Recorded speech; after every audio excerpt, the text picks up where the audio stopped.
interest.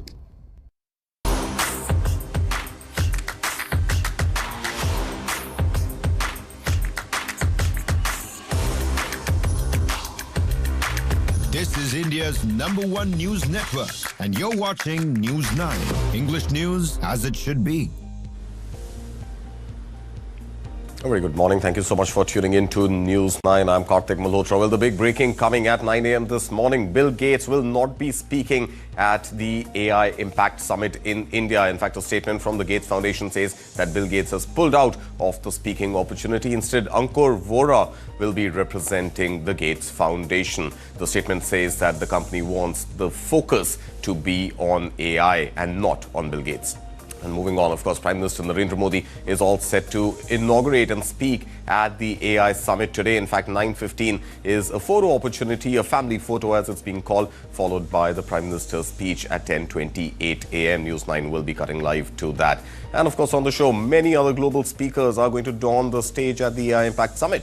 Mukesh Ambani, Sam Altman, Dario Amodeo, among others, all big headliners at the AI Summit. We'll tell you all about that. And of course, news that came in yesterday, Sunder, Pichai, the CEO of Google, has pledged to invest into building what he calls the India-America Connect, a subsea cable running between India and the US. All this and more on this edition of Morning Brief at 9.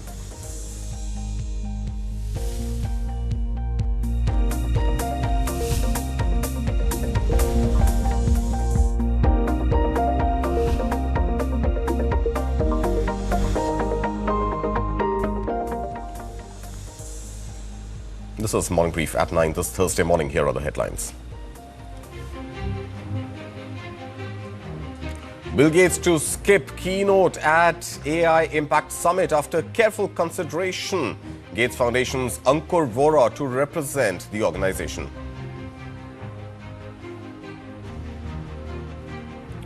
Prime Minister Narendra Modi welcomes world leaders at Bharat Mandapam. Prime Minister to attend the opening ceremony of the India AI Impact Summit 2026 today.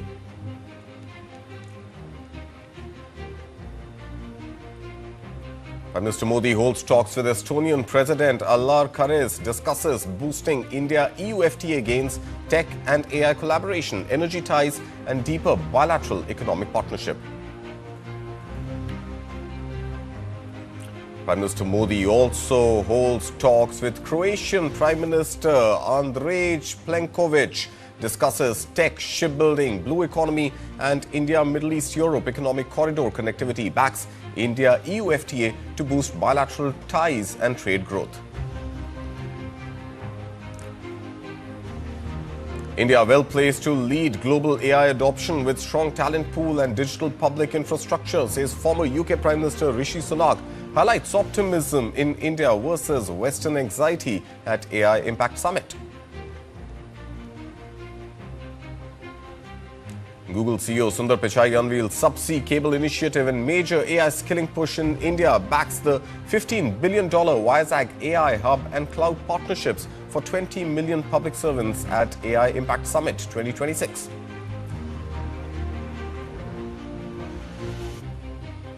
Crude oil rises 4.5% before slipping nearly 1% to February low as Iran-US talks show progress, easing geopolitical risk premium despite ongoing Strait of Hormuz tensions and rising military presence. Meanwhile, silver jumps 1,000 rupees to 2.46 lakh rupees per kg in Delhi, tracking global gains, while gold slips 300 rupees as investors stay cautious ahead of US Fed minutes and rate cut signals.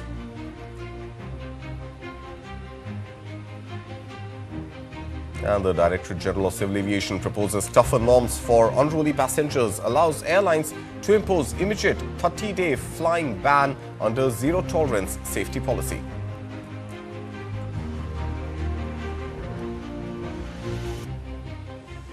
And the big breaking coming in early morning today, Microsoft co-founder Bill Gates, who was scheduled to deliver the keynote address at the India AI Impact Summit today, has pulled out of his speaking opportunity. His philanthropic organization, the Gates Foundation, issued that statement early morning today. Now, the Gates Foundation will be represented by Ankur, Vora, the president of Africa and India offices, who will speak later at the summit in New Delhi.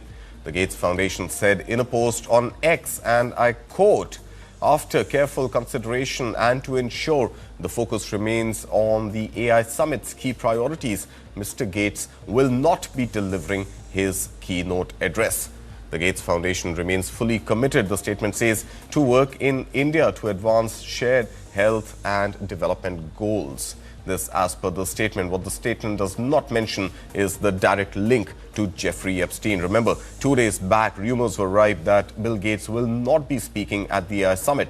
Now, a clarification a few hours later, as the news broke from the Gates Foundation, said that Bill Gates is indeed speaking at the summit. But this morning, the situation seems to have changed completely, and the focus of the address should be on artificial intelligence, and that is the reason stated by the Gates Foundation why Mr. Bill Gates will not be delivering his keynote address at the summit today.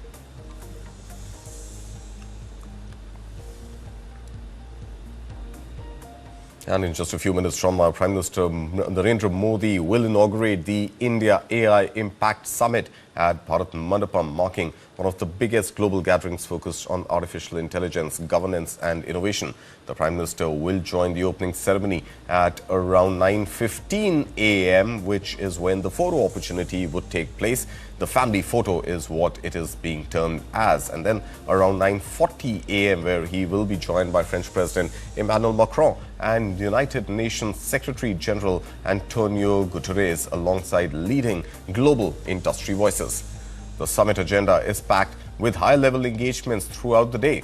At around 11 a.m., the Prime Minister will visit the India AI Impact Expo, touring country pavilions with world leaders and showcasing emerging technologies and innovations.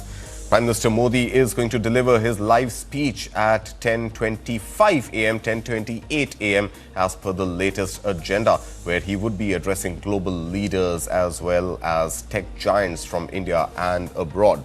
Followed by that, at noon, Prime Minister will participate in the Leaders' Plenary, which will bring together heads of state, ministers and representatives from multilateral institutions. Now, discussions at the session will center on AI governance, infrastructure development and global cooperation, themes that are increasingly shaping international technology policy. Now, later in the evening at 5:30 p.m., the Prime Minister will join a CEO roundtable where global technology leaders and industry executives are expected to discuss AI investments, research partnerships, supply chain and deployment strategies. Now, among prominent speakers lined up for the summit are Reliance Industries Chairman Mukesh Ambani, Adobe CEO Shantanu Narayanan, Anthropic CEO Dario Amodei and OpenAI's Chief Sam Altman. Now, ahead of the main session, Prime Minister Modi welcomed several world leaders at Bharat Mandapam, greeting them with traditional Indian musical instruments. Leaders including Sri Lanka's President, Bhutan's Prime Minister, Croatia's Prime Minister and Estonia's President were among those received by the Prime Minister. Now, on the sidelines, Prime Minister Modi held multiple bilateral meetings with world leaders and global CEOs.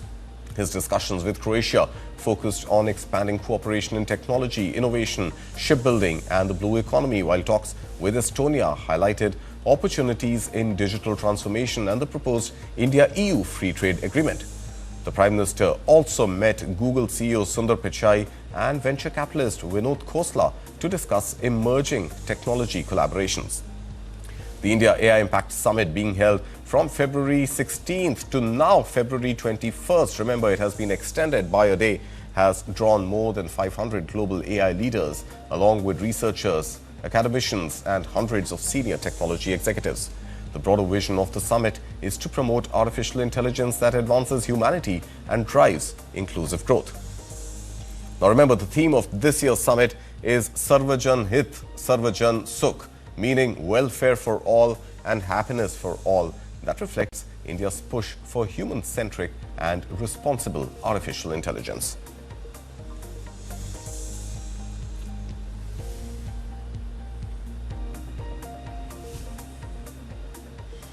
And just a reiteration, and we continue to be on that story today, Bill Gates has dropped out of his speaking opportunity at the AI summit here in India at Bharat Mandapam. Remember, Bill Gates was scheduled to speak today on February 19th, addressing global CEOs, but has since pulled out of his speaking opportunity. Ankur Vora would be representing Gates Foundation as per a statement released by the organization early morning today.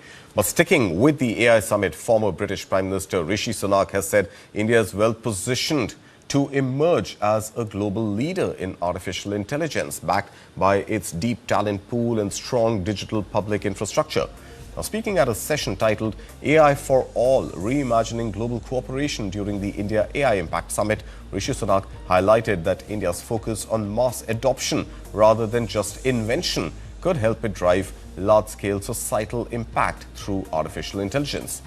He noted that public sentiment towards AI differs globally, with incredible optimism and trust visible in India, while many Western countries remain cautious and anxious about the technology. Sunak said the global AI conversation has shifted from pure technology to strategy, making AI a central responsibility for governments. Now, recalling the UK's AI Safety Summit, he pointed to the creation of AI security institutes to manage risks and build public confidence. Now, citing Stanford's global ranking, Sunak said India's rise to third place in AI competitiveness shows its adoption-led approach is working, adding that the battle for trust in artificial intelligence will ultimately be won through real improvements in public services like healthcare and governance.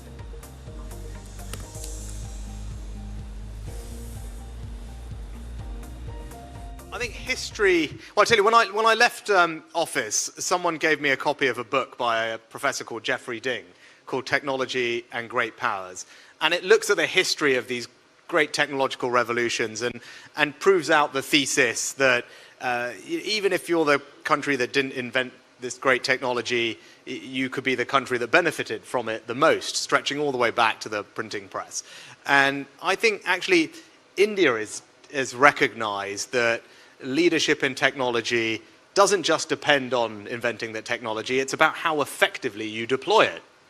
And so by focusing on mass adoption here, I think obviously supported by a deep talent pool, strong digital public infrastructure, and a public which is very supportive of the technology, I think India is well positioned to be a leader in AI and actually demonstrate mass adoption and deployment in society. And I think actually that is reflected now in how other people view it. If you look at Stanford's rankings of global AI superpowers, India's moved into third place. And I think that demonstrates that this focus on adoption and deployment is working here. And I certainly think that that is the way that you are going to bring the most impact to the most people, by focusing on that side of things. All right, and also at the AI summit is Google CEO Sunder Pichai, who yesterday announced a major push into India's artificial intelligence framework, unveiling new subsea cable connectivity, skilling programs and cloud partnerships on the sidelines of the India AI Impact Summit 2026, betting big on India's AI potential. Pichai said a new India-America Connect initiative will strengthen digital links between India, the US and other regions through subsea cable routes aimed at boosting AI infrastructure and data connectivity. Now, he highlighted the recently announced $15 billion AI hub in Visakhapatnam, which will feature a gigawatt-scale compute facility and an international subsea cable gateway, expected to bring jobs and advanced AI capabilities to businesses and communities across the country. Now, calling artificial intelligence the biggest platform shift of our lifetime, Pichai said India has a unique chance to leapfrog traditional development gaps through applications in healthcare, education, climate resilience and public services. Google also unveiled large-scale skilling initiatives, including new AI professional certificate program and partnerships with Karma Yogi Bharat to support over 20 million public servants across 800 districts in 18 languages using secure Google Cloud infrastructure. The company will further collaborate with Atal Tinkering Labs to introduce generative AI tools in more than 10,000 schools, reaching around 11 million students. Pichai, who met Prime Minister Narendra Modi during the summit, stressed that India's strong talent pool digital public infrastructure, and high adoption of voice and visual search make it one of the most promising global markets for AI innovation and deployment.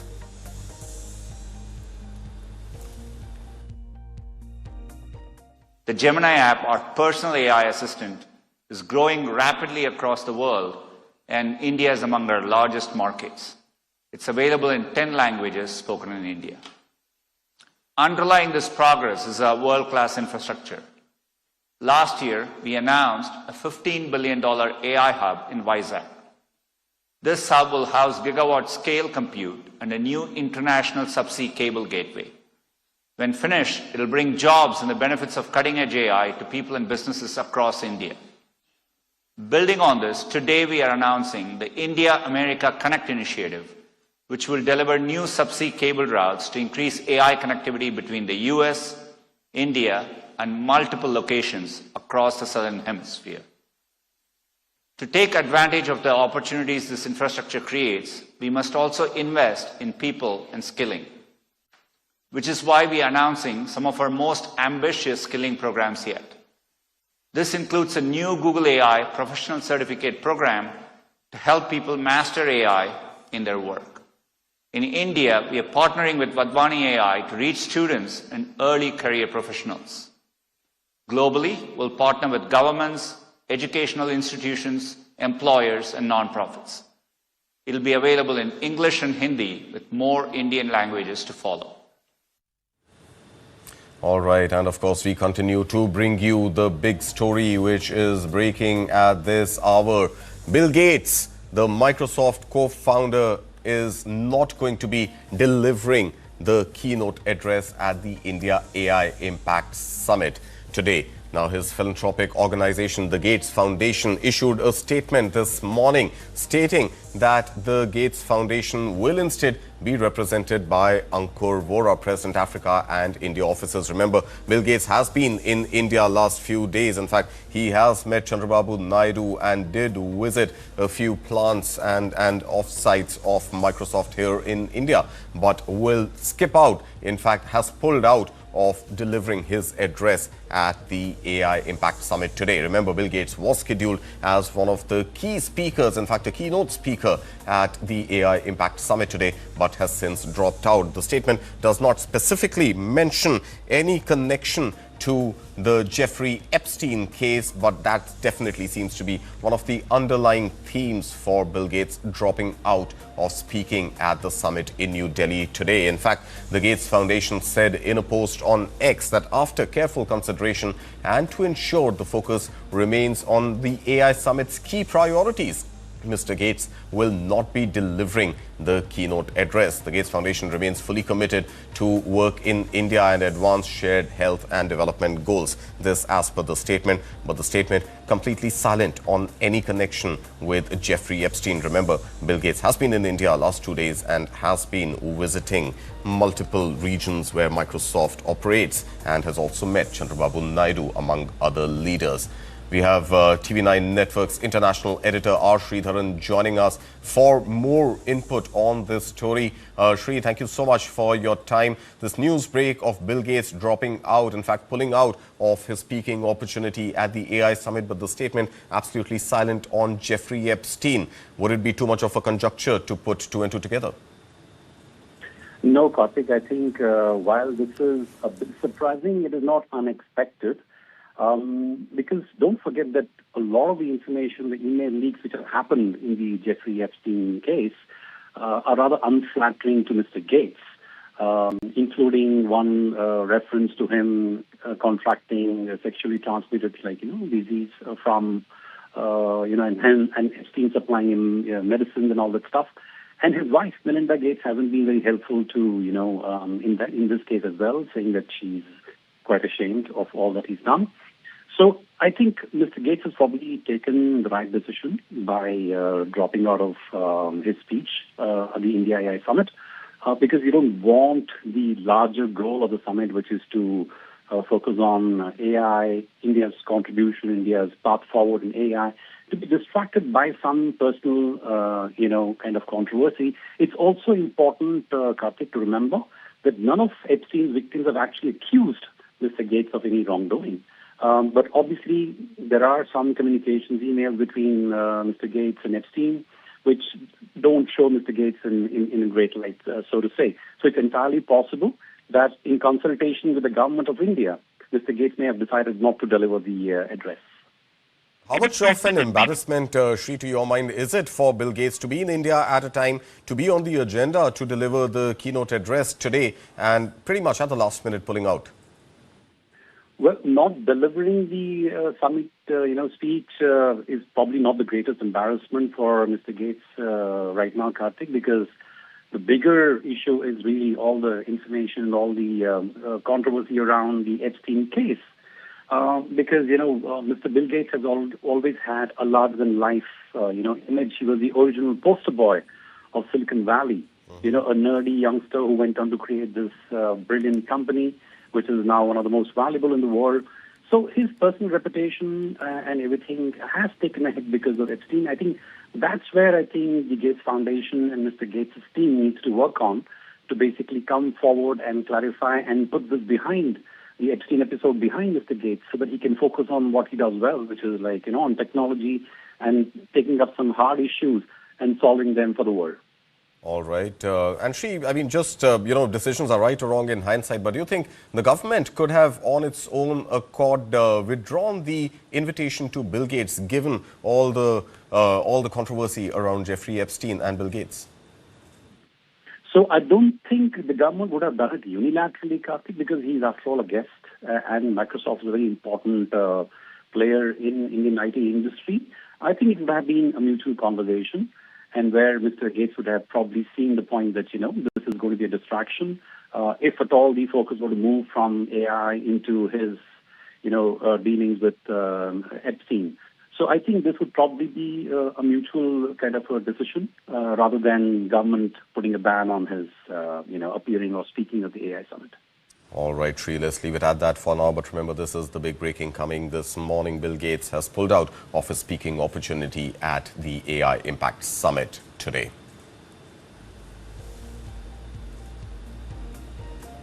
And moving on now, Union Commerce Minister Piyush Goyal has dismissed investor concerns over the future of India's AI sector as ridiculous, arguing that technology firms will be central to the growth of artificial intelligence. His remarks come amid a recent sell-off in IT stocks triggered partially by rapid advances from global AI players such as Anthropic, which have raised questions about the sector's long-term outlook.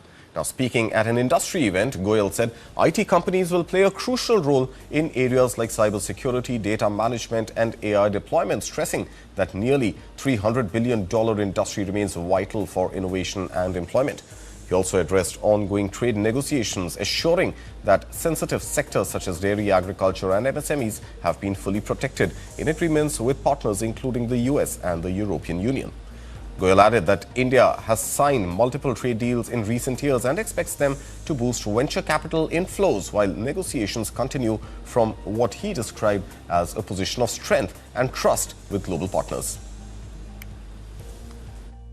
Doing a deal with America is good for India as it opens up doors for a huge market there for labor-oriented goods.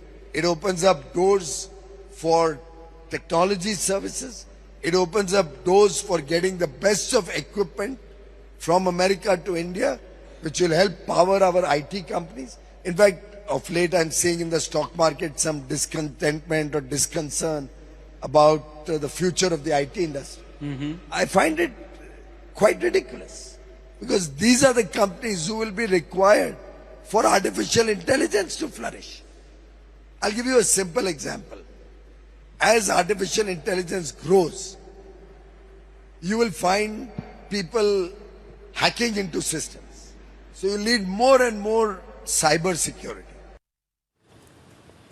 All right, and taking the theme of trade deals and trade negotiations forward, Russia has said it sees no reason to believe that India has changed its stance on buying Russian oil, pushing back against claims from Washington that New Delhi may halt crude imports from Moscow. Now, speaking at a weekly briefing, Foreign Ministry spokesperson Maria Zakharova said India's purchases of Russian hydrocarbons benefit both countries and help maintain stability in the global energy market. The remarks come amid growing geopolitical tensions after US officials, including President Donald Trump and Secretary of State Marco Rubio, suggested that India had agreed to stop importing Russian crude as part of broader trade negotiations. India, however, has not officially confirmed any such commitment and has repeatedly maintained that its energy procurement decisions will be guided by national interest. Now, Russia has earlier accused the US of using tariffs, sanctions and other coercive measures to discourage countries from buying Russian energy. Zakharova also criticized Western allies of Ukraine during her remarks, highlighting continued geopolitical friction around global energy and trade dynamics.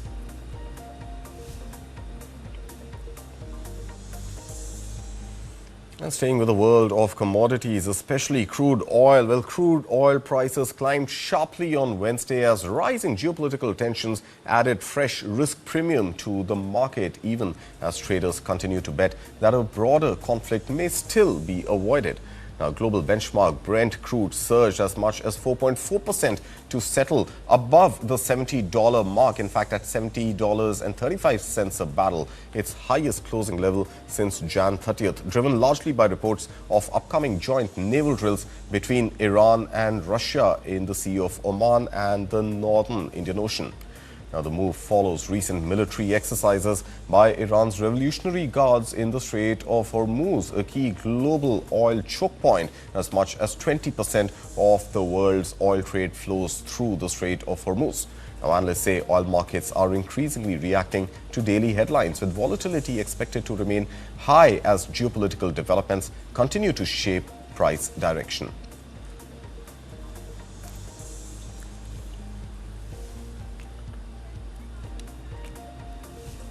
Arrived at Bharat Mandapam. Let's have a big round of applause.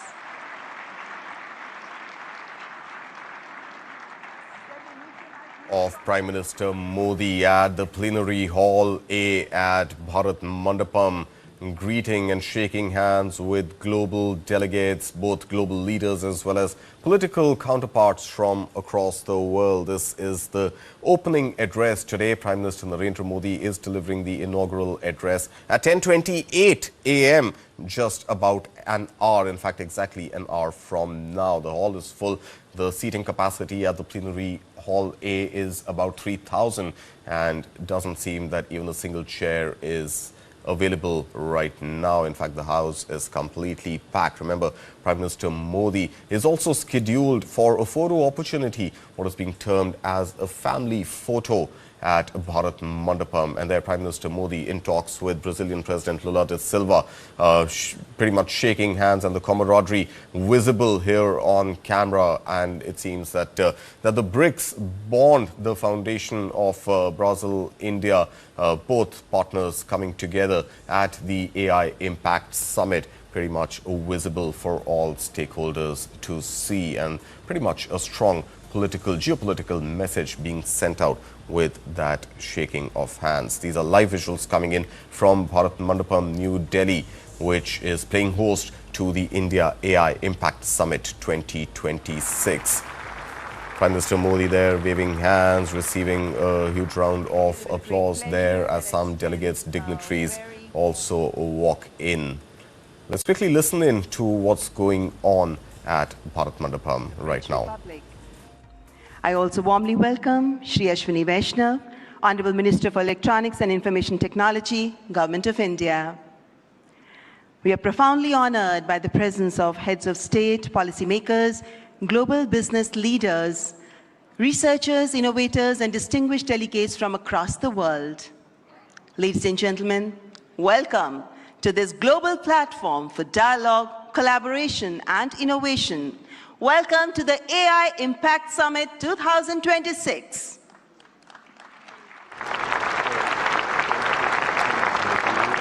Distinguished guests, when a nation's resolve aligns with humanity's aspirations, technology becomes more than an instrument. It becomes a defining force of our time. Where once the pen shaped revolutions, today code is shaping the future. Inspired by the visionary leadership of the Honorable Prime Minister, This grand confluence of artificial intelligence is being guided by a confident and self-reliant India, where data is not merely numbers, but the heartbeat of the aspirations of millions, where our goal is not competition through technology, but building bridges of harmony across humanity. We now present a short film on the AI Impact Summit 2026. Thousands of years ago, when power was measured by conquest, Bharat measured it by understanding.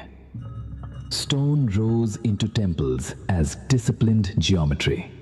Cities were planned as living systems. It was here that the void was given a name. Shunya, the zero. Before medicine became a science, life was understood as a system. The body learned stillness through yoga. The mind learned clarity. From Nalanda to the digital age, India has built shared tables of learning. And when the world broke, this wisdom became a shield.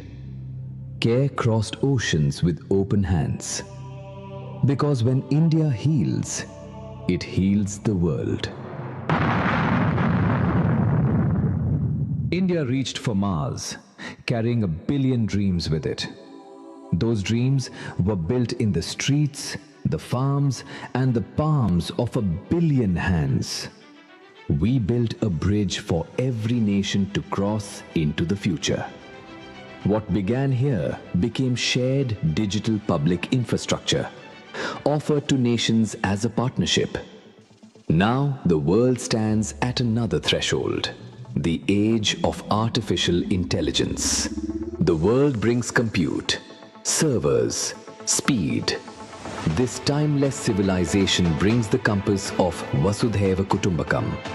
The world is one family. We placed AI at the heart of the human experience. Through the Ayushman Bharat digital mission, health records became portable. In our clinics, AI brings earlier diagnosis and better care to millions. In our fields, AI now speaks the farmer's dialect. In our schools, it becomes a personalized teacher for every child. Through AI in our courts, justice found new clarity in the digital age. This is technology expanding human capability, not replacing it. When systems are designed for all, humanity moves forward. Not upward for a few, but forward for many. As intelligence scales beyond borders, a larger responsibility emerges to ensure it remains democratic, inclusive, and accountable. This is AI for good. India does not lead to stand apart. It leads to hold the circle together, ensuring that the Global South has a voice as a co-author of the intelligence age. From the creation of zero to the governance of intelligence, this is India. This is Bharat. As leaders, innovators, and nations gather for the India AI Impact Summit 2026, this is our moment to build a world of progress, prosperity, and happiness for all.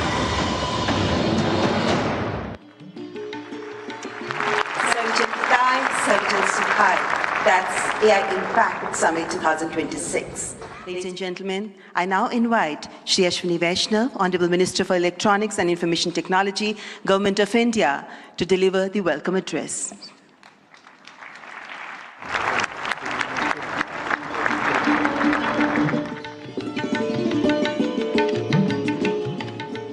Namaskar. Honorable Prime Minister Shri Narendra Modi ji, Honorable President Macron, President Pamelin, respected heads of states and heads of government, honorable ministers, distinguished delegates, friends from the industry, media, and dear students. A very warm welcome to India. Welcome to the first AI Summit in the Global South. and of course, the biggest AI summit so far. We have participation from 118 countries. Thank you all for making this summit a grand success. Friends, AI is a foundational technology. It is already transforming how we work, learn, and make decisions. Our Honorable Prime Minister Shri Narendra Modi ji believes that the true value of technology lies in ensuring that its benefits reach the masses.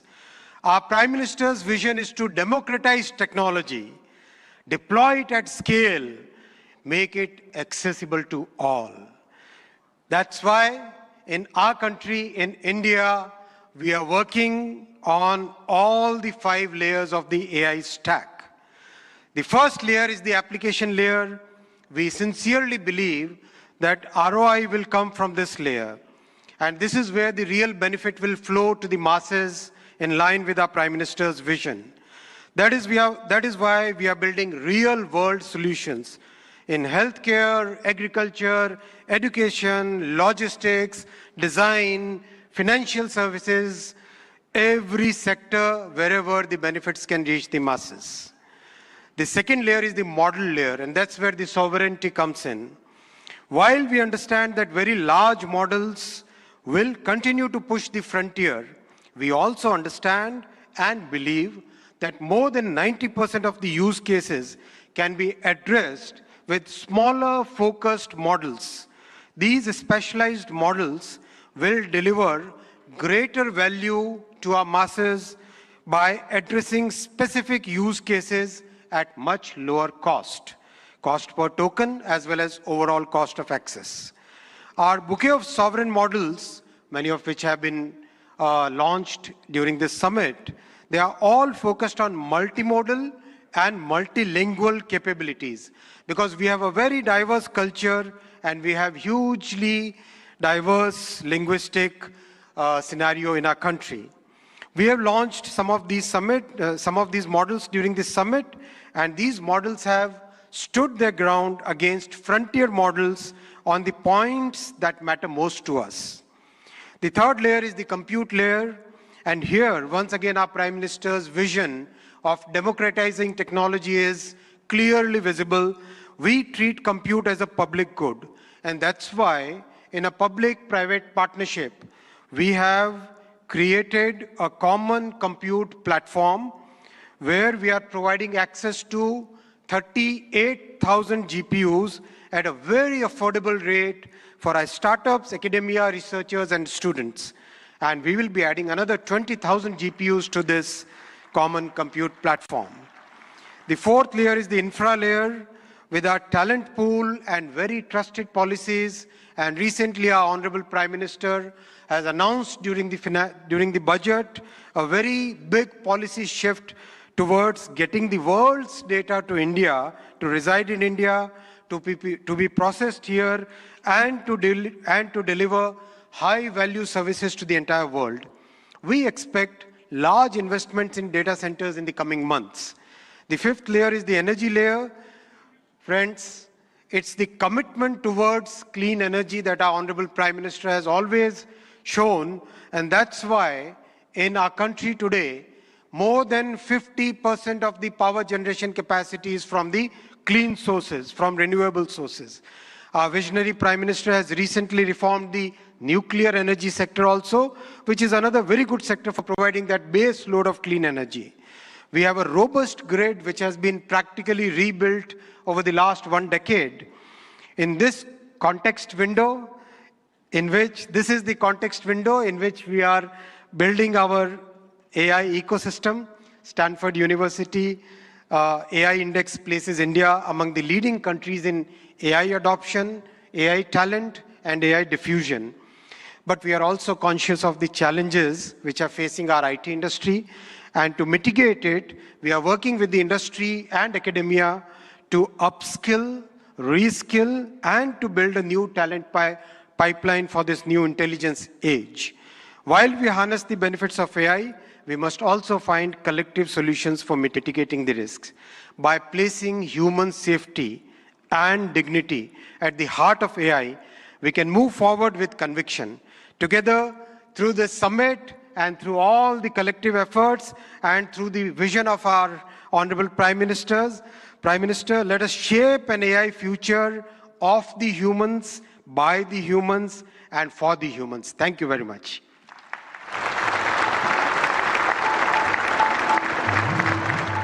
Thank you, Honorable Minister, for the welcome remarks.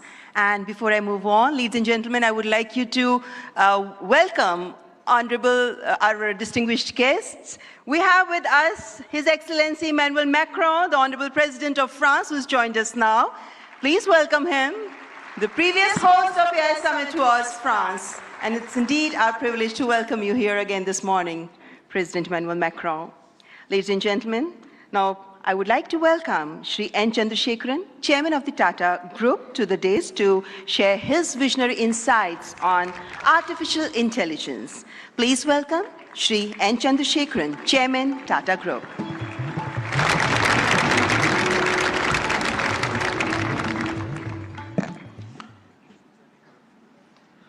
Honorable Prime Minister Shri Narendra Modi ji,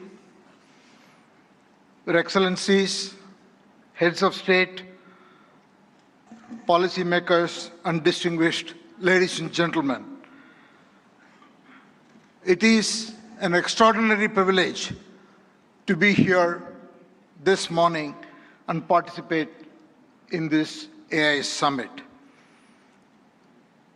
India is a nation of AI optimists. Our enthusiasm is not surprising.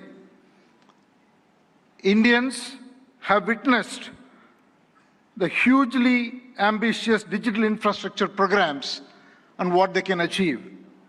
The largest digital identity system in the world, covering 1.4 billion people. A digital payment interface that accounts for half of the entire world's transactions. Over the past few years, under our Honorable Prime Minister's vision, India has treated AI as a strategic national capability, aligning the full stack from chips to systems to energy and to applications through Semicon India, an India AI mission, and most importantly, the recent reforms such as the Shanti Act for clean energy. We are building AI at scale with trust, resilience, and long-term competitiveness. AI is a foundational technology that cuts across all industries. AI is nothing artificial, it is real, because it learns from data and learns faster every day, and it is not based on any fixed rules. Third, AI can scale, and it scales pretty rapidly. Putting all this together, AI, to my mind, is the next big infrastructure. It is the infrastructure of intelligence. It will have a very profound impact, exactly the same way in the past other infrastructure changes have done, steam engines, electricity, or internet. Our mission should be to make AI work for every individual and every citizen in this country. We should put the AI tools in the hands of the last person in the country and in fact on the earth. And that's the vision that we should all work towards. A couple of days ago, we witnessed 1,500 rural women here in Bharat Mandapam who had no background to computing, no background to digital tools.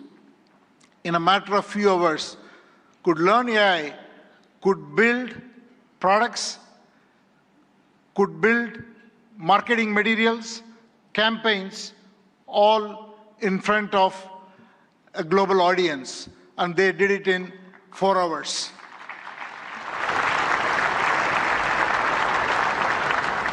AI will have huge impact on our public services delivery.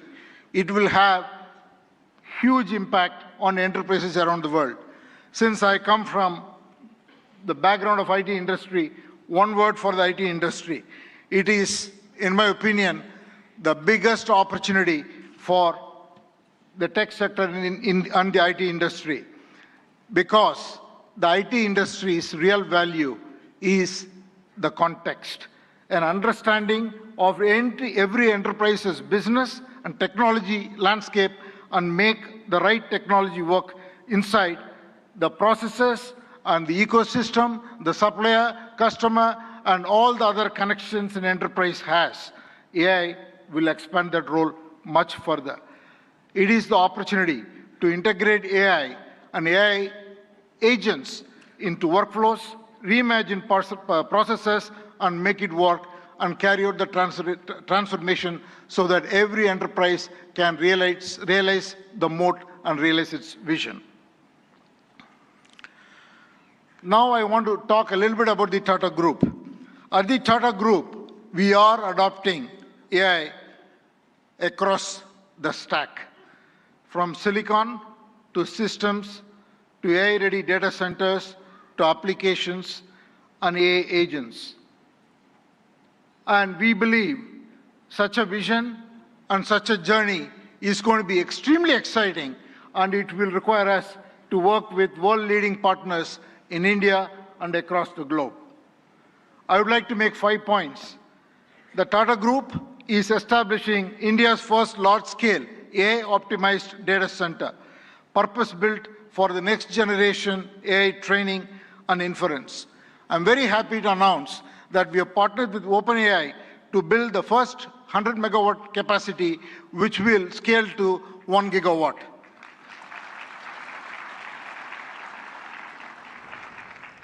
And we made an announcement with AMD yesterday where we will combine the world-class AI rack architecture with Tata's strength in infrastructure, engineering, power, and solution capabilities to create a sustainable high-density AI capacity in India for global standards. The third, we are already building an AI data insights platform. Minister Ashwini articulated the layers of data architectures.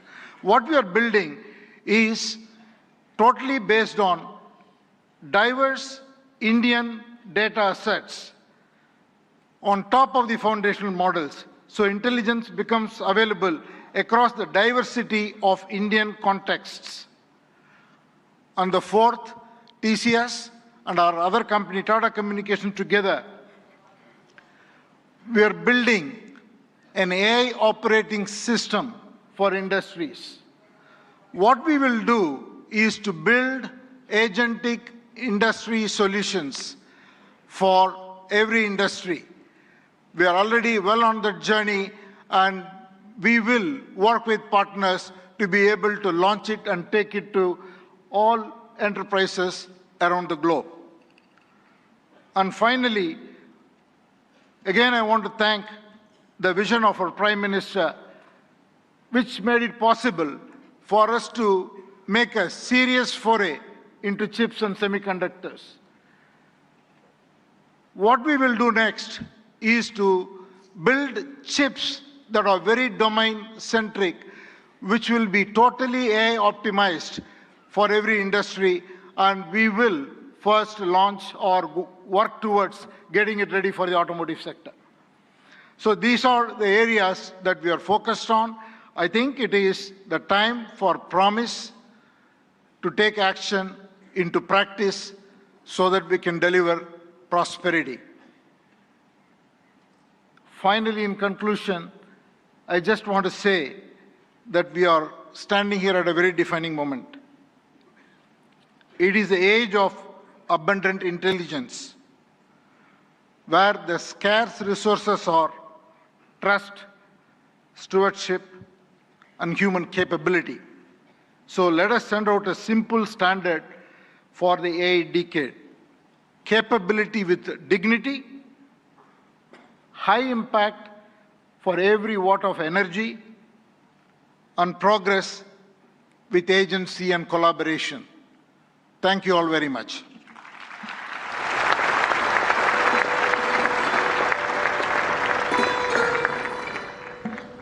Thank you, Mr. N. Chandrasekaran, for your forward-looking address. Excellencies, please join me in welcoming Mr. Dario Amodei, CEO of Anthropic, a pioneer at the forefront of artificial intelligence, as I request him to address the esteemed gathering.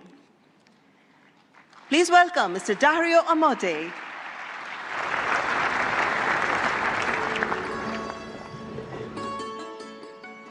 First, I want to thank Prime Minister Modi for bringing us together. The energy and ambition in this room and across India are incredible. I've been spending the last few days meeting with Indian builders and enterprises, and the energy to build together here is palpable, unlike anywhere else. This is the 4th AI summit we've held since the tradition was initiated at Bletchley Park back in 2023, which I still remember. And in those 2.5 years, the advances in the technology have been absolutely staggering. Along with those, the advances in the commercial applications and the societal and ethical questions around the technology have only grown more urgent. My fundamental view is that AI has been on an exponential for the last 10 years, and as part of a sort of Moore's law for intelligence, and that we are now well advanced on that curve, and there are only a small number of years for AI models surpassing the cognitive capabilities of most humans for most things. We're increasingly close to what I've called a country of geniuses in a data center, a set of AI agents that are more capable than most humans at most things and can coordinate at superhuman speed. That level of capability is something the world has never seen before and brings a very wide range of both opportunities and concerns for humanity. On the positive side, we have the potential to cure diseases that have been incurable for thousands of years, to radically improve human health, and to lift billions out of poverty, including the global south, and create a better world for everyone. On the side of risks, I'm concerned about the autonomous behavior of AI models, their potential for misuse by individuals and governments, and their potential for economic displacement. India has an absolutely central role to play in these questions and challenges, both on the side of the opportunities and on the side of the risks. As a sign of our commitment, we just this week opened an office in Bengaluru and hired Irina Ghose, who has spent 3 decades building businesses in India as our managing director for Anthropic India. We've also announced partnerships with major Indian enterprises this week, including Infosys and others. On the opportunities, one dynamic that we have observed is that technology and practices pioneered in India have historically set a standard for the global south and have helped to diffuse technology and humanitarian benefits through the global south. We're therefore we have been partnering with for several months, nonprofits such as the XSTEP Foundation, Pratham, and Central Square Foundation to use our models to advance digital infrastructure, education, agricultural efficiency, and health, in the hopes of spreading AI's benefits across the global south, starting with India and diffusing out to the rest of the global south. We're also partnering with Karya and the Collective Intelligence Project to build evaluations and metrics of our model Claude's performance on India's many regional languages. On practical and locally relevant tasks, we'll benchmark like agriculture, legal tasks, and educational content. On the risks, India is the world's largest democracy and can be a partner and leader in addressing the global security and economic risks of the technology. We'd like to work with India on testing and evaluation of models for safety and security risks in the tradition that was started by many global and national AI security institutes that have been stood up around the world. Even more, we see a particularly strong opportunity to work with India on studying the economic questions as part of the New Delhi Frontier AI Impact Commitments, which we're excited to join. As part of our Anthropic Economic Futures Program and Anthropic Economic Index, we publish statistical insights into how AI impacts jobs in the economy. We're excited to increasingly share this information, exchange information with the Indian government, to share insights and inform evidence-based policy making, convene meetings with economists, labor leaders, and policymakers to adjust, to adapt to the economic impacts of AI. We believe that AI will greatly grow the economic pie, including in India and the global south, but that because it is happening so fast, it may lead to a time of disruption. And we need to work together between companies and the government to better manage that time of disruption and bring better prosperity smoothly to all. I and Anthropic are very grateful to be part of all these efforts, and I'm honored to be here and working on these questions with all of you.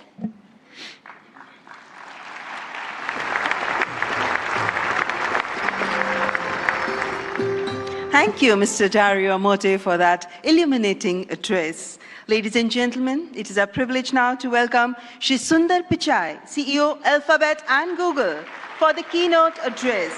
We look forward to his insights on the evolving role of artificial intelligence. Mr. Sunder Pichai.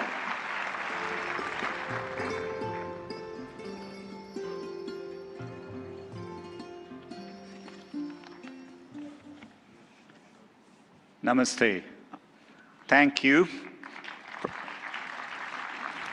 Prime Minister Modi and distinguished leaders. It's wonderful to be back in India. Every time I visit, I'm struck by the pace of change, and today is no different. Back when I was a student, I often took the Coromandel Express train from Chennai up to IIT Kharagpur. To get there, we passed through Visakhapatnam, Vizag. I remember it being a quiet and modest coastal city, brimming with potential. Now in that same city, Google is establishing a full-stack AI hub, part of our $15 billion infrastructure investment in India. When finished, this hub will house gigawatt-scale compute and a new international subsea cable gateway, bringing jobs and cutting-edge AI to people and businesses across India. Sitting on that train, I never imagined Vizag becoming a global AI hub. Just as I couldn't have imagined that one day I'd be spending time with teams figuring out how to put data centers into space. Or taking my parents for a fully autonomous car ride in San Francisco. Seeing a Waymo right through my 83-year-old dad's eyes, I saw the progress in a whole new light. Of course, he said he'd be more impressed if it worked on India's busy roads. Still working on that one, Dad. The progress shows what's possible when humanity dreams big. And no technology has me dreaming bigger than AI. It is the biggest platform shift of our lifetimes. We are on the cusp of hyper-progress and new discoveries that can help emerging economies leapfrog legacy gaps. But that outcome is neither guaranteed nor automatic. To build AI that is truly helpful for everyone, we must pursue it boldly, approach it responsibly, and work through this defining moment together. Why bold? Because AI can improve billions of lives and solve some of the hardest problems in science.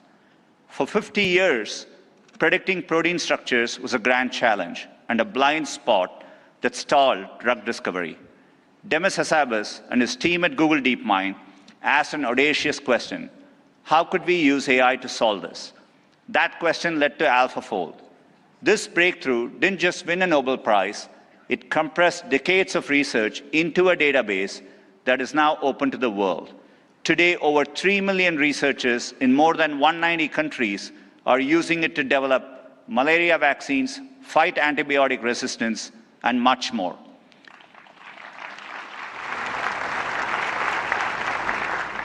And we are asking similarly bold questions across the scientific stack, from cataloging DNA disease markers to building AI agents that act as true partners in the scientific method. We must be equally bold in tackling problems in regions that have lacked access to technology.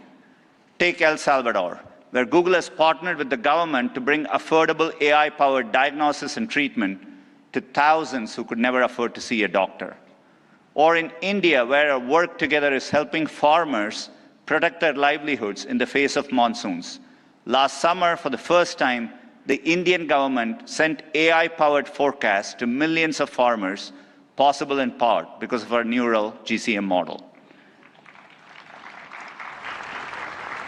I see language inclusion as another exciting ambition. In Ghana, we are collaborating with universities and NGOs to expand research and open source tools across more than 20 African languages. We need this bold thinking in more places to tackle more problems across health, education, economic opportunity, and more. Technology brings incredible benefits, but we must ensure everyone has access to them. We cannot allow the digital divide to become an AI divide. That means investing in compute infrastructure and connectivity. I mentioned our Vizag investment, and we have others in Thailand, Malaysia, and more. We're also building a vast network of subsea fiber optic cables, including 4 new systems between the US and India, as part of our America-India Connect initiative announced yesterday. Responsibility also means navigating profound economic shifts.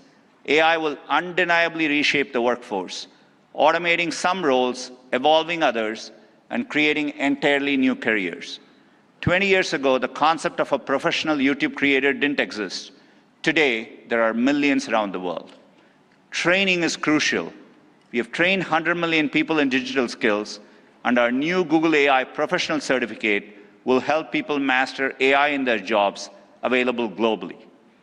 Finally, trust is the bedrock of adoption. We have created tools like SynthID used by journalists and citizen fact-checkers globally to help verify the authenticity of the content you read and see. But no matter how bold we are or how responsible, we won't realize AI's full benefits unless we work together. Governments have a vital role that includes us regulators, setting important rules of the road and addressing key risks. And importantly, also as innovators, bringing AI to public services that improve lives and accelerating adoption of these technologies for people and businesses. There are glimmers of this from around the globe, from the Ugandan government using AI and satellite imagery to locate priority areas for electrification, to getting potholes fixed for residents more efficiently in Memphis, Tennessee, by using AI scans of road surfaces from buses. Tech companies must also step up, building products that boost knowledge, creativity, and productivity to help people achieve their dreams. And we also need companies of all sizes thinking about this, harnessing AI to innovate and transform their businesses and sectors, and to skill up and empower workers. We have the opportunity to improve lives at a once-in-a-generation scale. I know we have the capability to do this, and looking at the leaders here today, I believe we also have the will. Now we must do the work together. Thank you.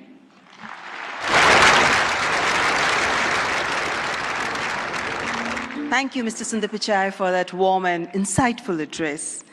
Excellencies, ladies and gentlemen, it's a great honor to invite His Excellency Antonio Guterres, Secretary General of the United Nations, to present his address. A global leader championing peace, cooperation, and sustainable progress. Please join me in giving him a warm welcome.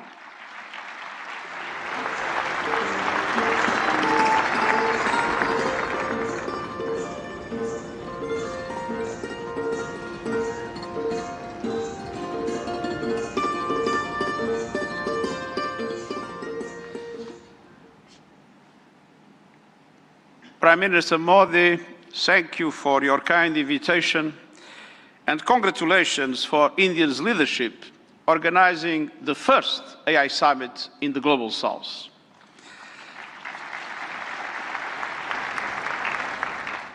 Meeting in India has special meaning.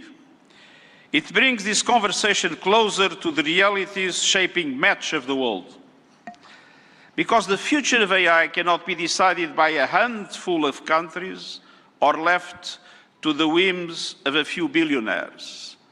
Last year, the UN General Assembly took 2 decisive steps. First, creating an independent international scientific panel on AI. And I'm happy to announce that the panel has now been appointed. These 40 leading experts from across regions and disciplines embody a clear message. AI must belong to everyone. We must replace hype and fear with shared evidence and close knowledge gaps. I urge Member States, industry and civil society to contribute to the panel's work. Second, launching a global dialogue on AI governance within the United Nations, where all countries, together with the private sector, the academia and the civil society, can have a voice. We need guardrails that preserve human agency, human oversight and human accountability. And the first session of the dialogue in Geneva in July will give every country and every stakeholder a voice to align efforts, uphold human rights and prevent misuse, and to advance our common safety measures, the foundation of interoperability. That builds trust across borders for regulators and businesses, and turns compatibility into opportunity. Your discussions here will culminate in the global dialogue, but without investment, many countries will be locked out of the AI age. AI must be accessible to everyone. That is why, encouraged by the General Assembly of the United Nations, I'm calling for a global fund on AI to build basic capacity in developing countries. Skills, data, affordable computing power, and inclusive ecosystems. Our target is $3 billion US. That is less than 1% of the annual revenue of a single tech company. A small price for AI diffusion that benefits all, include businesses building AI. I'm pleased that Member States have responded to my call to form a global network for exchange and cooperation on AI capacity building in developing world. AI must benefit everyone. Done right, AI can advance sustainable development goals, accelerate breakthroughs in medicine, expand learning opportunities, strengthen food security, bolster climate action and disaster preparedness, and improve access to vital public services. But it can also deepen inequality, amplify bias, and fuel harm.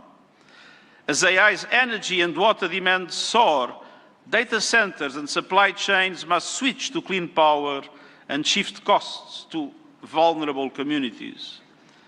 We must invest in workers so AI augments human potential, not only replaces it. And AI must be safe for everyone. We must protect people from exploitation, manipulation, and abuse. No child should be a test subject for unregulated AI. Excellencies, the message of this summit is simple. Real impact means technology that improves lives and protects the planet. So let's build AI for everyone with dignity as the default setting. Thank you.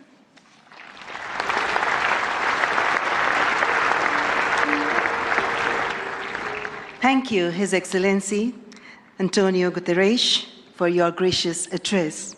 Distinguished guests, it is my profound honor now to invite Honorable President of France, His Excellency Emmanuel Macron, to address the august gathering. Let's extend a warm and respectful welcome to His Excellency Emmanuel Macron.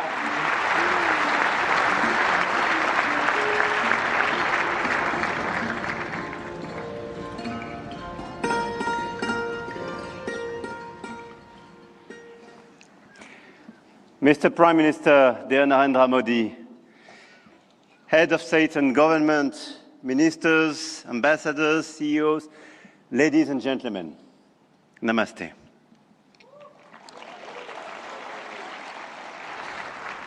Thank you very much for welcoming us in this magnificent city, in this magnificent country. And it's great to be back after my 2024 state visit for this Artificial Intelligence Impact Summit hosted by you, Mr. Prime Minister. And I want to start with a story. 10 years ago, a street vendor in Mumbai could not open a bank account. No address, no papers, no access.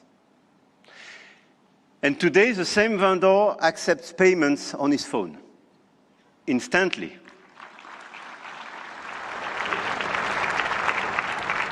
Instantly, for free, from anyone in the country. That is not just a tech story. That is a civilization story.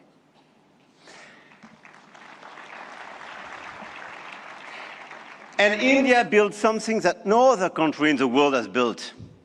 A digital identity for 1.4 billion people. A payment system that now processes 20 billion transactions every month. A health infrastructure that has issued 500 million digital health IDs. Here are the results. They call it the India Stack, open, interoperable, sovereign. That difference is what this summit is about. We are clearly at the beginning of a huge acceleration, and you perfectly described it during your interventions. But let me just recap during 1 year what happened. Last year, when France and India co-hosted the AI Action Summit in Paris, we set a global guiding principle for technologies that would transform our societies and our economies. We said then artificial intelligence will be an enabler for our humanity, to innovate faster, to disrupt healthcare, energy, mobility, agriculture, public services, for the good of mankind. Both of us, we do believe in this revolution. 1 year ago, the landscape started to shift. The US announced Stargate, China launched DeepSeek, AI has become a major field of strategic competition, and big tech got even bigger. And a lot of them are in this room and still accelerated during the last year. AI, GPU, chip tensions are now directly translated in geopolitical and macroeconomic terms. Sometimes for the best, sometimes for the worst, I have to say. But clearly 1 year ago, we demonstrated something else. Hegemony from any quarter is not a fatality. There is a path for innovation, independence, and strategic autonomy. And this path, I'm convinced, is one of the countries like France and India must take together. And we've already achieved a lot. If we speak about models, you perfectly described the acceleration and the diversity of this model. India made a deliberate sovereign choice. SML, small language models.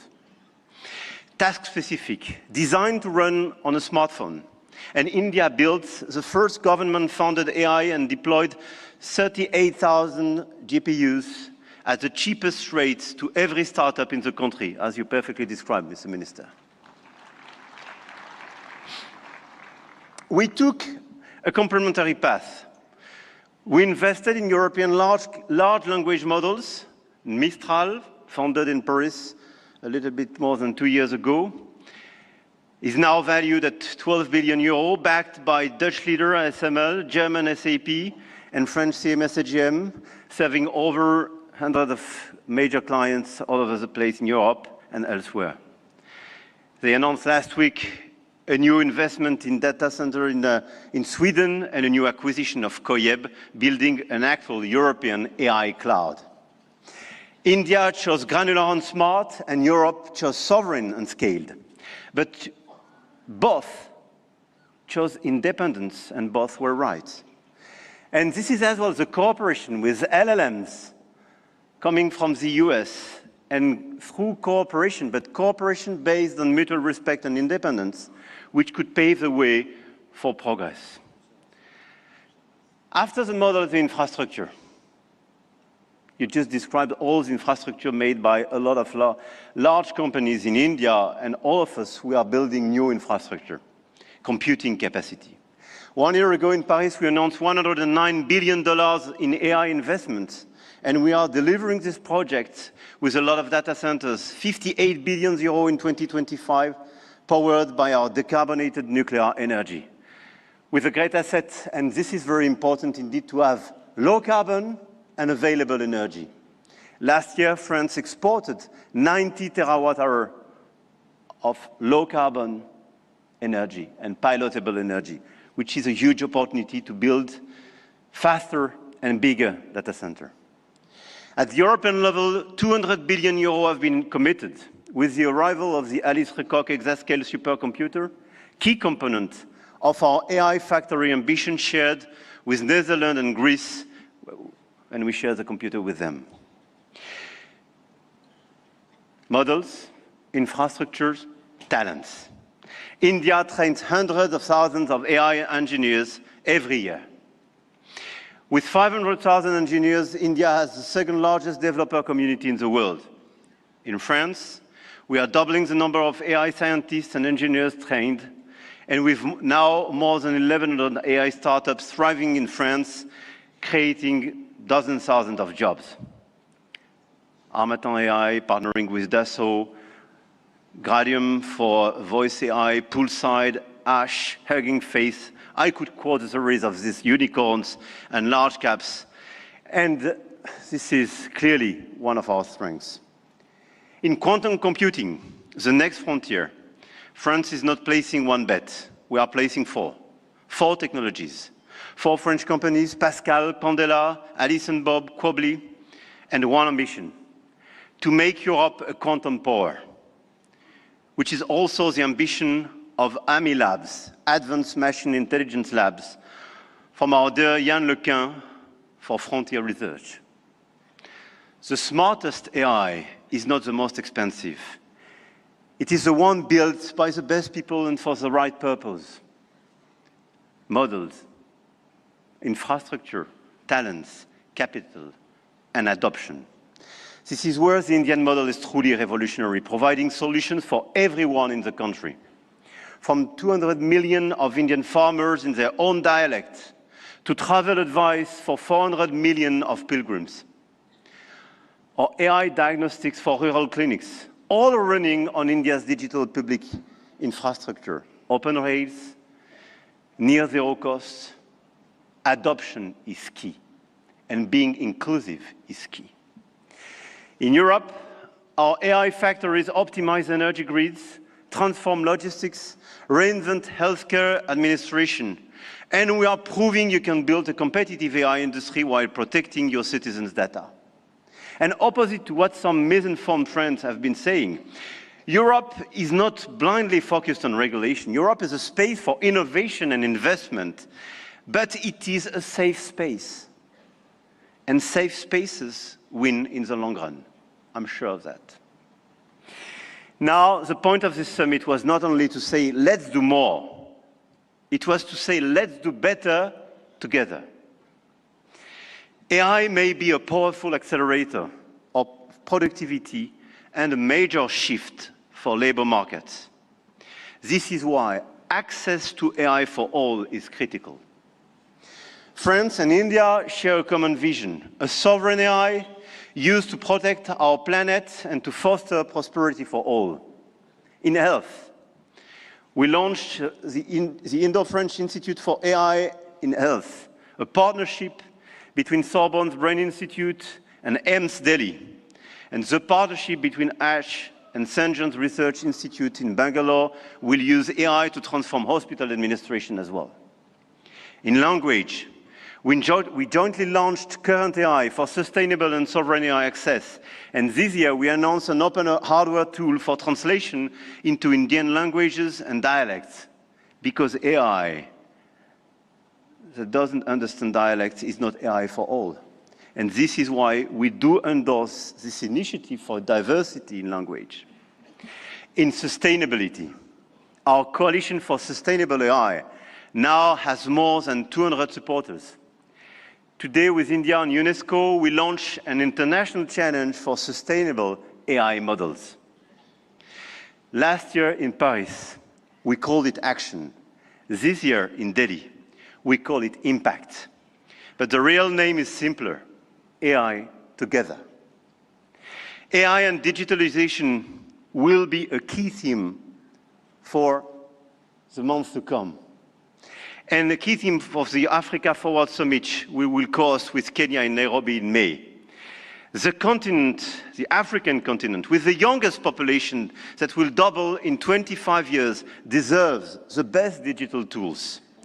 And at a time when tensions are rising, there is an increased sense of urgency to direct all our digital tools towards this inclusive approach. And in order, indeed, to be strong here in India, but to be strong as well on the African continent. And let's focus all together towards bridging rather than dividing, creating rather than destroying, sharing rather than taking. France intends to use its G7 presidency to foster that vision. I know, Mr. Prime Minister, that India will do the same through your BRICS presidency. No country is bound to serve only as a market where foreign companies sell their models and download their citizens' data. No country. One of our G7 priorities will be as well children's protection against AI and digital abuse. You just mentioned it, Mr. Secretary General. There is no reason our children should be exposed online to what is legally forbidden in the real world. Our platforms, governments and regulators should be working together to make internet and social media a safe space. This is why, in France, we are embarking on a process to ban social networks for children under 15 years old.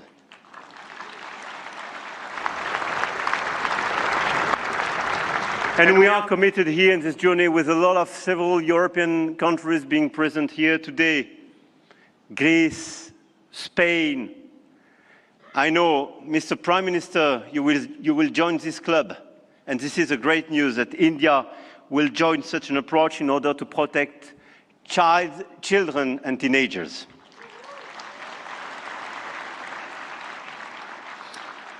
And we stand ready to take all necessary actions to ensure that our young citizens are truly safe and wish to engage with all willing partners to make this vision happen for all. And this is a new coalition of willings in order to protect our children and teenagers. Protecting our children is not regulation as well. It is civilization. To conclude, the message I have come to convey is that we are determined to continue to shape the rules of the game. And to do with our allies, such as India, because we believe in core shared values, science, rule of law, global balance, efficient multilateralism, innovation for the benefit of all. Now is the time to channel our forces toward what works. Concrete action and solutions that make AI more sustainable, efficient, and accessible. Targeted funding to leverage talents and creativity. Appropriate rules to prevent abuse and protect all our citizens. Strong partnerships that help build new AI solutions, more safe and more sustainable. I want to thank all the governments and business leaders present in this room and engaged in this journey. I know your goodwill and now your commitment in order to deliver these concrete results. We do believe in innovation, but we do believe in a better place, in a better world as well. And I don't believe one second it's incompatible. And let me say one more thing about partnerships, because this is not a two-player game. Last week, India and the UAE announced a joint AI partnership, a supercomputing cluster, shared data centers and innovation corridor. And India brings the engineers and the frugal models, and the Gulf brings the capital and the infrastructure. And together, they build faster than either could alone. France knows this equation well. With UAE, we engaged and they committed billions of euros for innovation and data centers in our country, and this partnership creates more value together. This is not dependency. This is intelligent convergence between governments, with companies, large caps, startups. And this is clearly this intelligent convergence which can provide results. The old world said you compete or you lose. The new world says you connect or you fall behind.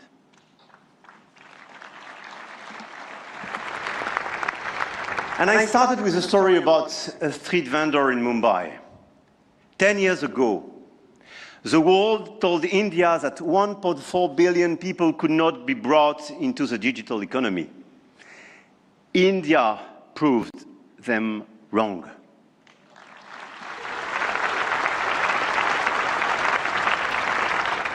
Today, some say AI is a game only the biggest can play. That you need $400 billion to be in the race.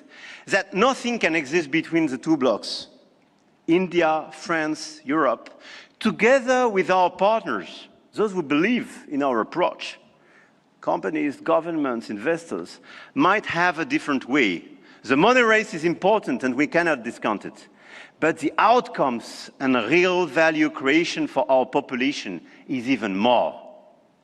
The future of AI will be built by those who combine innovation and responsibility, technology with humanity. And India and France will help to shape this future together. And the journey has just begun. Jai Ho.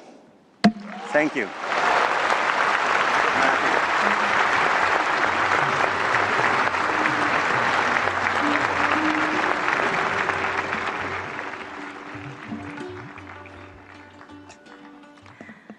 Thank you, His Excellency Emmanuel Macron, for your visionary address and for strengthening the spirit of international cooperation in shaping the AI-powered future. Ladies and gentlemen, may I now invite Shri Ashwini Vaishnav, Honorable Minister for Electronics and Information Technology, to announce the New Delhi Frontier AI commitments.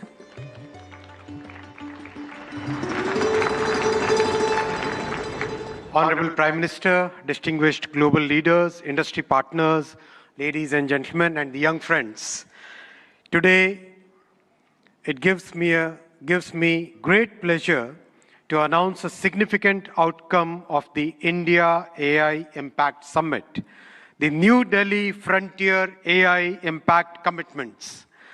Today, leading frontier AI companies, along with India's own innovators, such as Sarvam, BharatGen, Gyani, and Socket, have come together to make a set of voluntary commitments that reflect a shared vision for inclusive and responsible AI.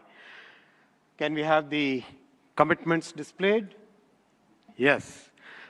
These are two significant commitments. First, advancing understanding of real-world AI usage through anonymized and aggregated insights to support evidence-based policymaking on jobs, skills, and economic transformation.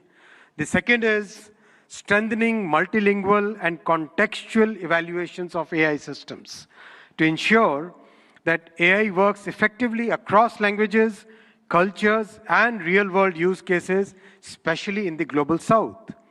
Together, these efforts mark an important step towards shaping AI that is not only powerful, but also inclusive, development-oriented, and globally relevant.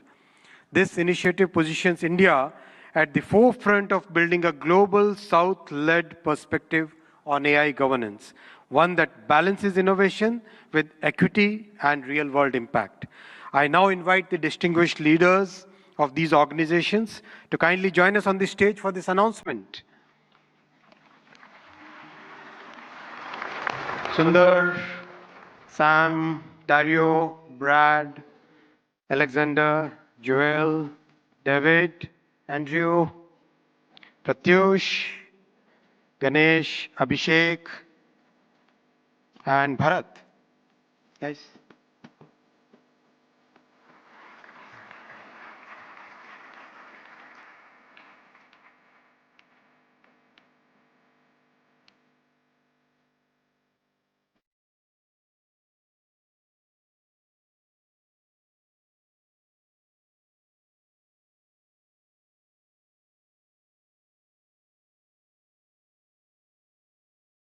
I now invite Honorable Prime Minister of India, Shri Narendra Modi ji, to join the leaders in this major commitment out of the AI Impact Summit.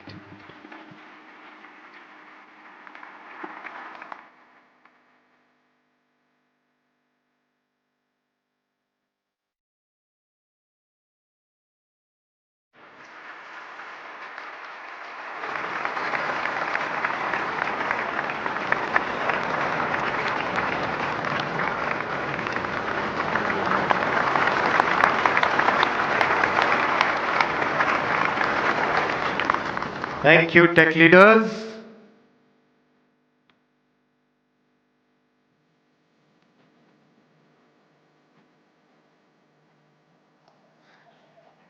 Friends, the leader who made this, who gave this vision to the world, I now invite Honorable Prime Minister for your inaugural address.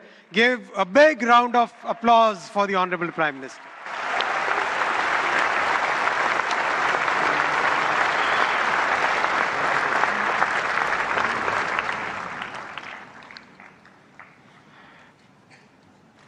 Excellencies, Honorable Ministers, industry leaders, innovators, entrepreneurs, researchers, delegates, अन्य सभी महानुभाव, देवी और सज्जनों, नमस्ते।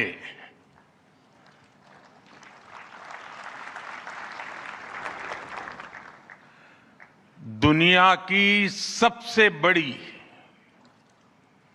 और ऐतिहासिक AI impact summit में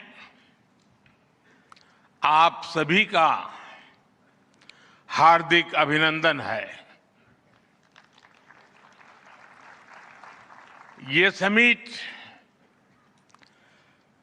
जिस भारत में हो रही है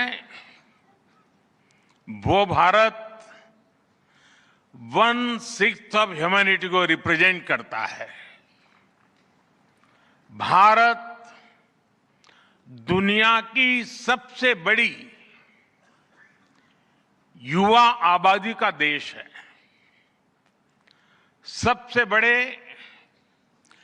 टेक टैलेंट पूल का केंद्र है, सबसे बड़े टेक एनेबल्ड इकोसिस्टम का उदाहरण है। भारत नई टेक्नोलॉजी बनाता भी है और उसे अभूतपूर्व तेजी से अपनाता भी है।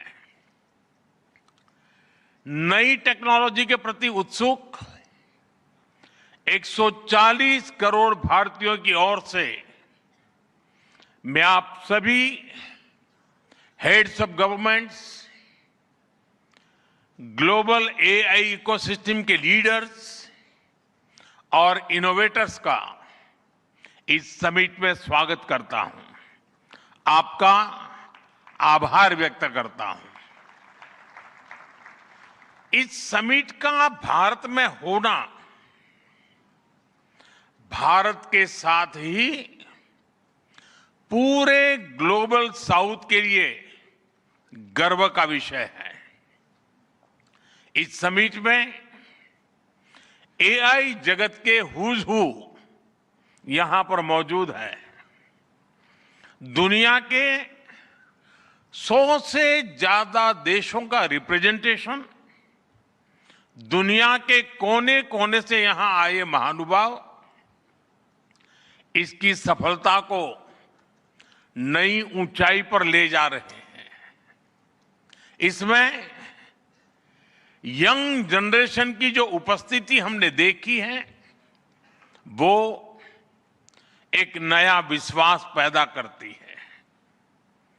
आमतौर पर नई टेक्नोलॉजी को लेकर कुछ लोगों में शुरुआती में संदेह होता है, लेकिन जिस तेजी और भरोसे के साथ दुनिया की युवा पीढ़ी एआई को स्वीकार कर रही है, उसकी ओनरशिप ले रही है, एआई का इस्तेमाल कर रही है, वो अभूतपूर्व है। यहां एआई समिट की एग्जीबिशन को लेकर भी बहुत उत्साह रहा है। खासकर यंग टैलेंट बहुत बड़ी संख्या में आया है। एग्रीकल्चर, सिक्योरिटी, दिव्यांगजनों की मदद, मल्टीलिंगुअल पॉपुलेशन की तमाम जरूरतों से जुड़े जो भी सॉल्यूशंस यहां प्रेजेंट किए गए हैं वो इस फील्ड में मेड इन इंडिया की ताकत और भारत की इनोवेटिव कैपेबिलिटीज का बहुत बड़ा उदाहरण है। साथियों, मानव इतिहास में हर कुछ शताब्दियों के बाद एक टर्निंग पॉइंट आता है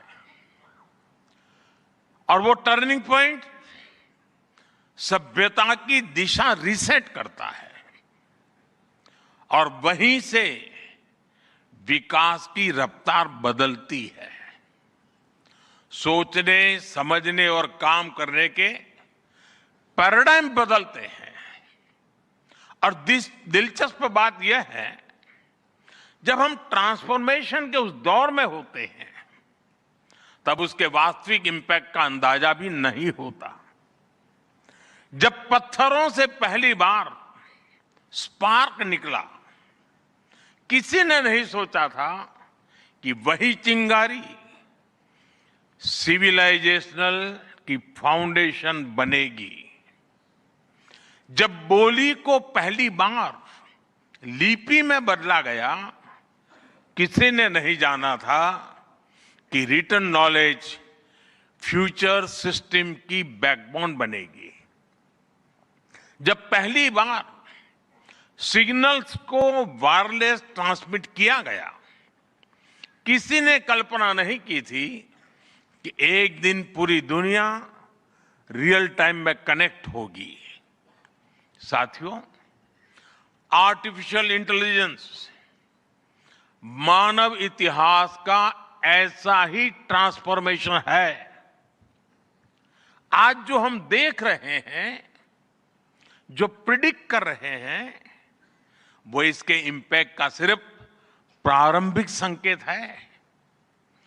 एआई मशीनों को इंटेलिजेंट बना रही है, लेकिन उससे भी अधिक मानव सामर्थ्य को कई गुना बढ़ा रही है। अंतर सिर्फ एक है, इस बार स्पीड भी अभूतपूर्व है और स्केल भी अप्रत्याशित है। पहले टेक्नोलॉजी का इंपैक्ट दिखने में दशकों लगते थे। आज मशीन लर्निंग से लर्निंग मशीन तक का सफर तेज भी है, गहरा भी है, व्यापक भी है। इसलिए हमें विजन भी बड़ा रखना है और जिम्मेदारी भी उतनी ही बड़ी निभानी है।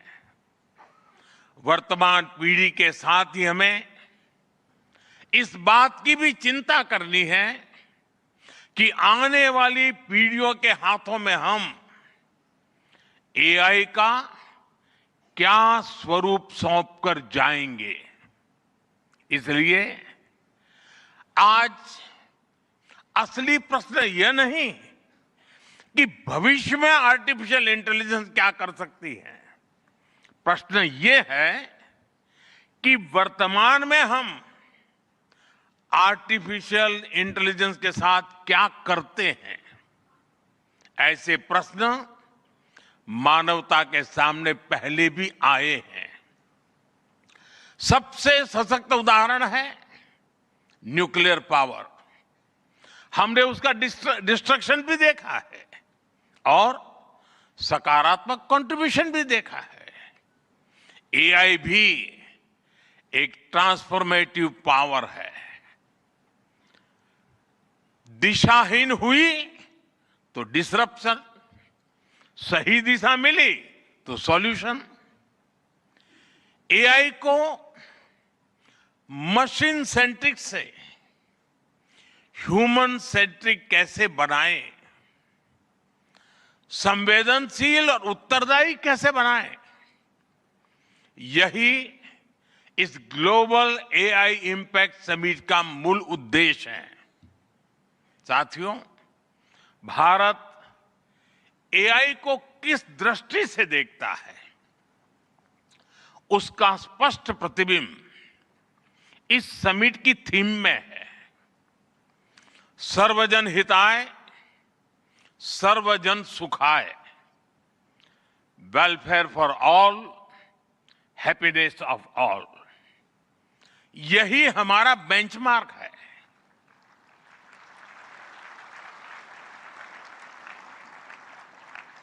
एआई के लिए इंसान सिर्फ डेटा पॉइंट न बन जाए, इंसान सिर्फ रॉ मटेरियल तक सीमित न रह जाए, इसलिए एआई को डेमोक्रेटाइज करना होगा।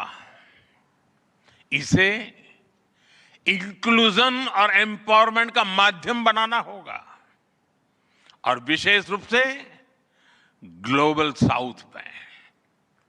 साथियों, हमें एआई को ओपन स्काई भी देना है और कमांड भी अपने हाथ में रखना है। जैसे जीपीएस होता है, जीपीएस हमें रास्ता सुझाता है, लेकिन हमें किस डायरेक्शन में जाना है, इसकी फाइनल कॉल हमारी ही होती है।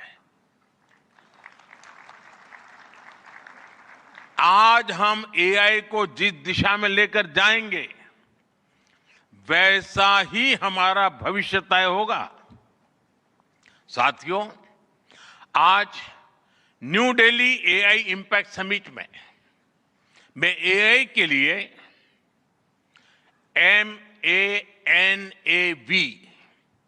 MANAV मानव विजन प्रस्तुत करता हूं। मानव का अर्थ होता है ह्यूमन, और मानव विजन कहता है M, moral and ethical systems, यानी एआई एथिकल गाइडेंस पर आधारित हो। A, अकाउंटेबल गवर्नेंस, यानी transparent rules, robust oversight. N, national sovereignty, यानी जिसका डेटा उसका अधिकार। A, एक्सेसिबल एंड इंक्लूसिव, यानी एआई मोनोपोली नहीं, मल्टीप्लायर बने। V, वैलिड एंड लेजिटिमेट, यानी एआई लॉफुल और वेरीफाइबल हो। भारत का ये मानव विजन 21वीं सदी की एआई आधारित दुनिया में मानवता के कल्याण की अहम कड़ी बनेगा। साथियों, दशकों पहले जब इंटरनेट की शुरुआत हुई तो कोई सोच भी नहीं पाता था कि इससे कितनी जॉब्स बनेगी। यही बात एआई में है। आज कल्पना करना मुश्किल है कि आने वाले समय इस फील्ड में किस तरह की जॉब पैदा होगी। एआई का future of work pre defined नहीं है। ये हमारे निर्णय पर, हमारे कोर्स ऑफ एक्शन पर निर्भर होगा। मैं समझता हूं हमारे लिए फ्यूचर ऑफ वर्क एक नई अपॉर्चुनिटी है। ये ह्यूमंस और इंटेलिजेंट सिस्टम्स के साथ मिलकर काम करने का युग है। We are entering an era where humans and intelligent systems co-create, co-work and co-evolve। AI हमारे काम को और अधिक स्मार्ट, एफिशिएंट और इंपैक्टफुल बनाएगा। हम बेहतर डिजाइन करेंगे, तेज बिल्ड करेंगे और बेहतर डिसीजन ले सकेंगे। इससे और ज्यादा लोगों को हायर वैल्यू, क्रिएटिव और मीनिंगफुल रोल्स भी मिलेंगे। ये इनोवेशन, एंटरप्रेन्योरशिप और न्यू इंडस्ट्रीज के लिए बड़ा मौका है। इसलिए हमें स्किलिंग, रीस्किलिंग और लाइफ लॉन्ग लर्निंग को मास मूवमेंट बनाना होगा। साथियों, future of work inclusive, trusted और ह्यूमन सेंट्रिक होगा। अगर हम मिलकर आगे बढ़ें तो आर्टिफिशियल इंटेलिजेंस पूरी मानवता की क्षमता को नई ऊंचाइयों तक ले जाएगी। साथियों, कहा जाता है sunlight is the best disinfectant, यानी पारदर्शिता ही सबसे बड़ी सुरक्षा है। कुछ देश और कंपनियां मानती है कि एआई एक स्ट्रैटेजिक एसेट है, इसलिए इसे कॉन्फिडेंशियल तरीके से डेवलप किया जाना चाहिए। लेकिन भारत की सोच अलग है। हम मानते हैं कि एआई जैसी तकनीक तभी दुनिया के लिए लाभकारी होगी जब उसे शेयर किया जाएगा, जब कोड ओपन होंगे और शेयर किए जाएंगे, तभी हमारे मिलियंस ऑफ यंग माइंड्स उन्हें बेहतर और सुरक्षित बना पाएंगे। इसलिए आइए हम ये संकल्प लें कि एआई को ग्लोबल कॉमन गुड के रूप में विकसित किया जाएगा। साथियों, आज की एक बहुत बड़ी आवश्यकता ग्लोबल स्टैंडर्ड्स बनाने की भी है। डीप फेक्स और फैब्रिकेटेड कंटेंट ओपन सोसाइटीज में अस्थिरता ला रहे हैं।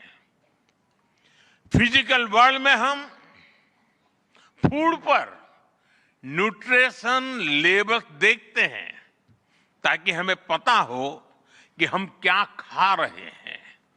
ठीक उसी तरह डिजिटल वर्ल्ड में कंटेंट पर भी ऑथेंटिसिटी लेवल्स होने चाहिए ताकि लोगों को पता हो कि क्या असली है और क्या एआई से बनाया गया है।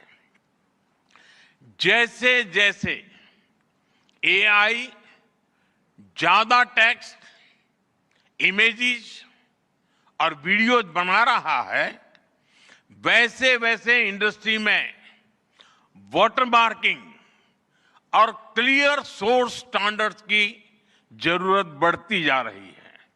इसलिए ये जरूरी है कि ये विश्वास टेक्नोलॉजी में शुरू से बिल्ट इन हो। साथियों, हमें चिल्ड्रन सेफ्टी के प्रति और अधिक सजग होना होगा। जैसे स्कूल का सिलेबस क्यूरेटेड होता है, वैसे ही एआई स्पेस भी चाइल्ड सेफ और फैमिली गाइडेड होना चाहिए। फ्रेंड्स, आज दुनिया में दो तरह के लोग हैं। एक, जिन्हें एआई में भय दिखता है, वो हमेशा वैसी बात करते हैं। ऐसे लोग जिन्हें एआई में भय दिखता है, और दूसरे वो जिन्हें एआई में भाग्य दिखता है। और साथियों, मैं जिम्मेवारी के साथ कहता हूं, गर्व के साथ कहता हूं हमें भय नहीं, भारत को एआई में भाग्य दिखता है, भारत को एआई में भविष्य दिखता है। हमारे पास टैलेंट भी है, एनर्जी कैपेसिटी भी है और पॉलिसी क्लैरिटी भी है। और मुझे आपको ये बताते हुए खुशी है कि इस समिट में 3 भारतीय कंपनियों ने अपने एआई मॉडल्स और एप्स लॉन्च किए हैं।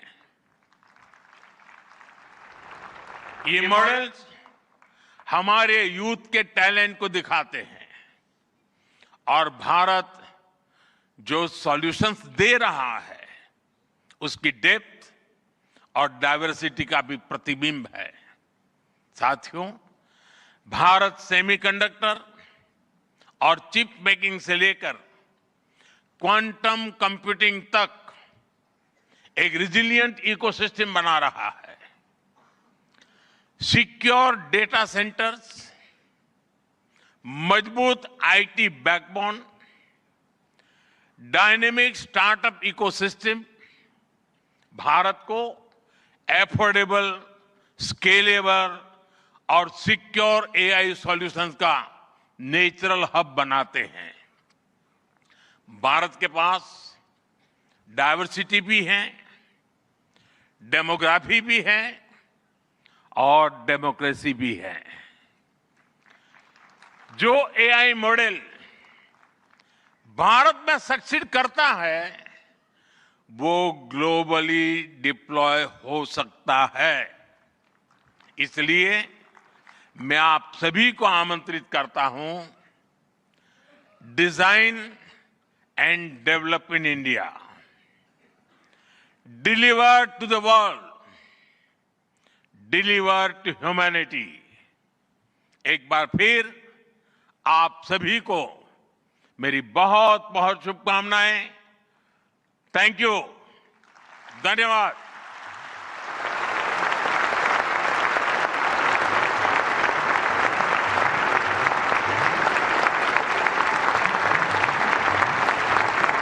Thank you, Honorable Prime Minister, for your guiding words. Ladies and gentlemen, Honorable Prime Minister of India, Shri Narendra Modi, is a visionary leader who envisions that progress should uplift every citizen and leave no one behind.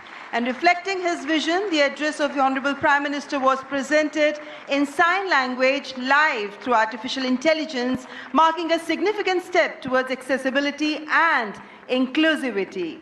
Guided by the 3 pillars of people, planet and progress, from the timeless principle of Sarvajan Hitai, Sarvajan Sukhai, to the vision of sovereign AI and AI sovereignty, India's approach is impact-oriented and people-centric. I extend my heartfelt gratitude to all our distinguished guests, including His Excellency Emmanuel Macron, and to all the global leaders, speakers, and delegates for their august presence. Thank you all for joining us. Ladies and gentlemen, from India's perspective, India's development journey in AI is focused on development of AI for the global south, from limited ownership of AI to inclusive participation. That's India's approach to AI. Ladies and gentlemen, your presence has reaffirmed our